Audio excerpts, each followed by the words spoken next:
Magandang araw. Maligayang pagdating sa part 2 ng Psychological Views of the Self. Ang susunod na teorya ng sarili na tatalakayin natin ay ang kay Carl Jung, isa pang pangunahing figura sa psikolohiya. Siya ay isang psikolohistang schizo at psychiatrist na nagsimula bilang estudyante ni Sigmund Freud.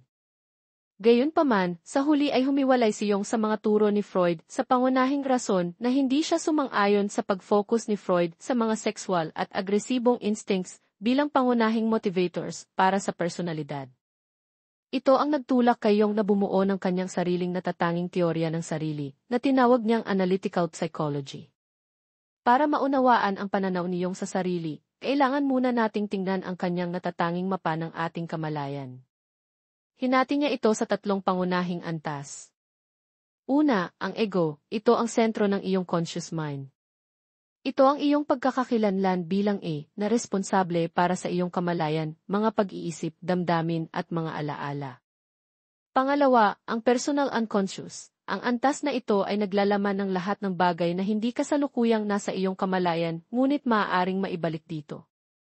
Ito ay kung saan mo iniimbak ang mga nakalimutang alaala, mga pinigilang pag-iisip, at mga hindi pa nabuong ideya, na tinawag niyong na complexes. Mahahalin tulad ito sa unconscious na antas ni Freud. Panghuli, ang collective unconscious. Ito ang pinakamalalim at pinakanatatanging bahagi ng teorya ni Jung. Isipin mo ito bilang isang pinagsamang aklatan ng karanasan ng tao na ipinanganak kasama ng bawat tao. Ang mas malalim, universal na patong na ito ay direktang nakakaimpluwensya sa ating personalidad at sa ating pagkakakilanlan. Naglalaman ito ng sinauna, minanang mga larawan at pattern mula sa mga karanasan ng ating mga ninuno na nag-ugnay sa atin sa buong sangkatauhan. Ang mga archetypes ay mga universal na pattern at larawan na matatagpuan sa loob ng collective unconscious. Ang mga ito ay ang fundamental na mga bahagi na humuhubog sa ating pagkakakilanlan, na nagsisilbing universal na mga blueprint o basehan para sa pag-ugali ng tao at mga figura. Maobserbahan natin ito sa mga mito, kwento, at mga kwento ng panaginip sa lahat ng mga kultura. Tingnan natin ang ilan sa mga ito. Ang persona. Ang salitang persona ay nagmula sa salitang Latin para sa maskara ng isang artista. Ang archetype na ito ay ang pampublikong mukha na ipinapakita mo sa mundo at kung paano ka umaangkop sa mga sitwasyong panlipunan na madalas ay humuhubog sa panlabas na bahagi ng iyong sarili. Ang shadow, ito ang kabaligtaran ng persona. Ang shadow ay ang mas madilim, hindi tinatanggap na bahagi ng sarili mo, ang bahagi na naroroon ang iyong mga primitibong pagnanasa at mga basic na instincts. Ito ay lahat ng bagay na sinusubukan mong itago mula sa iba at maging sa iyong sarili, ngunit ito ay isang pangunahing bahagi ng iyong kabuuang sarili. Ang anima at animus, naniwala si Jung na ang lahat ng tao ay may parehong panlalaki at pambabae na mga aspeto. Ang anima ay ang pambabae na bahagi ng psyche ng isang lalaki, at ang animus ay ang panlalaki na bahagi ng psyche ng isang babae. Ang mga archetype na ito ay mahalaga sa pag-unawa sa kabaligtaran na kasarian at sa paghahanap ng balanse sa loob ng iyong sarili. Ang self, ito ang pinakamahalagang archetype sa lahat. Ang self ay kumakatawan sa pinag-isang at kumpletong psyche, na pinagsasama-sama ang lahat ng iba't ibang bahagi ng iyong personalidad, kapwa may kamalayan at walang kamalayan. Sinisimbolo ni Jung ang sarili sa isang mandala, isang bilog na disenyo na kumakatawan sa balanse at pagiging kumpleto. Ang panghuling layunin sa teorya ni Jung ay self-realization, na kilala rin bilang individuation. Hindi ito tungkol sa pagiging isang perpektong tao, kundi tungkol sa pagiging isang buo. Ito ay ang panghabang buhay na proseso ng pag-iisa ng lahat ng iba't ibang aspeto ng iyong personalidad, ang iyong ego, persona, shadow, anima animus, at lahat ng archetypes mula sa collective unconscious, sa isang maayos at balance na kabuuan. Kapag naabot mo ito, tunay ka nang nagiging isang buo at kumpletong tao.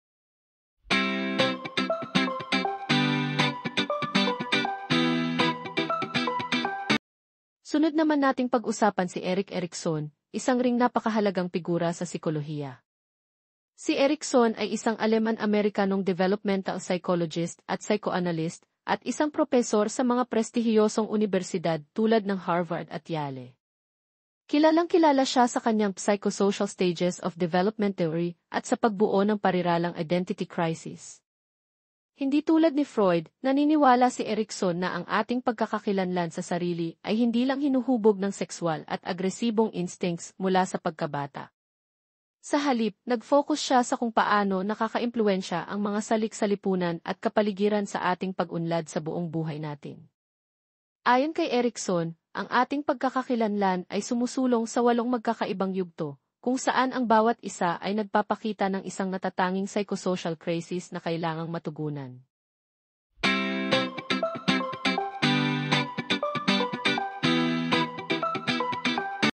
Lakarin natin ang 8 yugto ng psychosocial stages of development upang makita kung paano nabubuo ang ating pagkakakilanlan.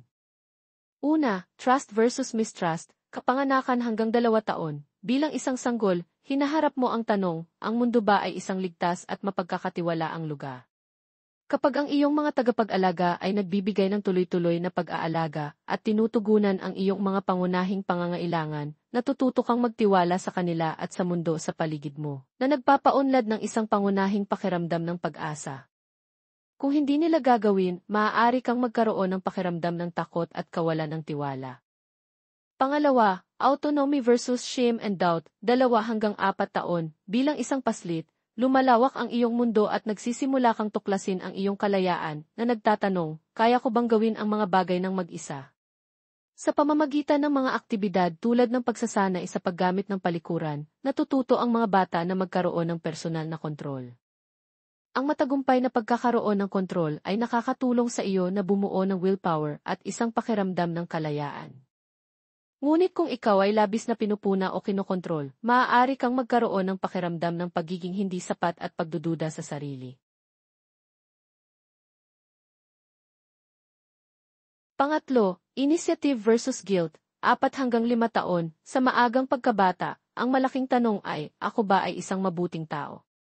Sa pamamagitan ng paggalugad at pakikilahok sa paglalaro, kasama ang iba, natututo ang mga bata na gawin ang mga bagong gawain at bumuo ng isang pakiramdam ng layunin. Kung ang kanilang mga kilos ay sinasalubong ng labis na matinding pagpuna, maaari silang makaramdam ng pagkakasala at maging labis na umaasa sa iba para sa pag-apruba. Pang-4, industry versus inferiority, 5 hanggang 12 taon, sa panahon ng edad ng simula ng pag-aaral, lumilipat ang focus sa, mahusay ba ako sa ginagawa ko? Ang yugtong ito ay nakasentro sa paaralan at mga gawaing panlipunan, kung saan ang mga tagumpay ng isang bata ay humahantong sa isang pakiramdam ng kakayahan. Kung nakakaranas sila ng paulit-ulit na mga kabiguan o kawalan ng pagkilala, maaari silang magkaroon ng pakiramdam ng pagiging mas mababa. Pang-5, identity versus role confusion, 12 hanggang 19 taon, bilang isang teenager, hinaharap mo ang sikat na identity crisis na nagtatanong, sino ba ako? Sa pamamagitan ng pag-navigate sa mga relasyong panlipunan at paggalugad sa iba't ibang papel, nagsusumikap kang bumuo ng isang malakas na pagkakakilanlan na tinawag ni Erikson na fidelity. Kung walang matagumpay na paglutas, maaari kang makaranas ng kalituhan tungkol sa iyong lugar sa mundo. Pang-6, intimacy versus isolation, 20 hanggang 40 taon, sa maagang pagiging adult, ang tanong ay nagiging, kaya ko bang bumuo ng isang malalim at pangmatagalang relasyon? Ang matagumpay na pagbuo ng matalik na ugnayan sa isang kapareha at mga kaibigan ay humahantong sa lakas ng pag-ibig. Kung nahihirapan kang bumuo ng mga koneksyong ito, maaari kang makaramdam ng pagiging isolated at magkaroon ng kahirapan sa paglikha ng makabuluhang mga ugnayan. Pang-7, generativity versus stagnation, 40 hanggang 65 taon, sa gitna ng pagiging adult, ang individual ay nagtatanong, nagkakapagambag ba ako ng makabuluhan sa mundo?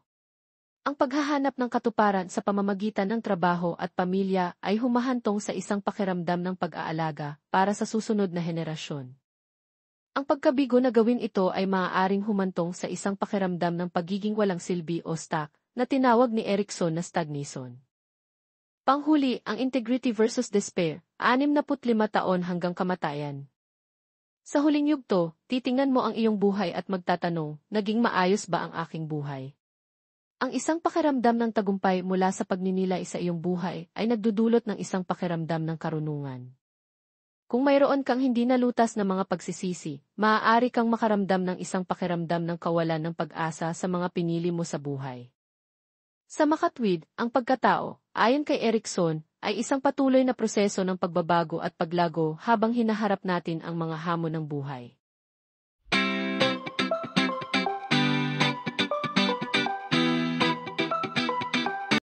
Panghuli, pag-usapan natin ang gawa ni Carl Rogers.